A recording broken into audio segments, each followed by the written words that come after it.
বেঁচে কাজ করা হচ্ছে এবং যে কাজগুলো করছি সেটা স্পেসিফিকলি সেটাই করতে চাই। এবং জীবনের আরো কিছু ব্যস্ততা ছিল, দেশের বাইরে ছিলাম একটা ডিগ্রির কারণে, তো সে কারণে আসলে একটু কম করা হয়েছে। ও আমি আজকে সাদা পরেছি এবং রাস্তায় আসতে আসতে দেখলাম যে বেলি ফুল বিক্রি হচ্ছে। তো ভাবলাম যে এর সাথে বেলি ফুলটা খুব যাবে এবং একটা সুন্দর গন্ধ আছে, সুঘ্রাণ আছে। Next level, well done, side by side, free. Young সময়ের স্মৃতি কখনো ভোলার নয়, এই নাটকটা আসলে আমার কাছে তাই।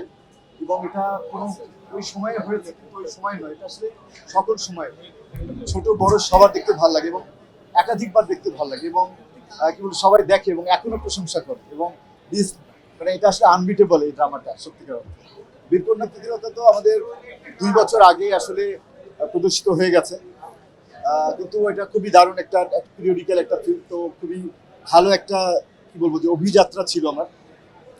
এবং সেটা আসলে ওই ফিল্মের যে রেজোনেন্স ক্রিয়েট করার কথা সেটা করেছিল এবং জন্মদিন দিয়েছে, কিন্তু আমরা হয়তো জন্মদিনের কোনো উদ্যোগ নিতে পারিনি।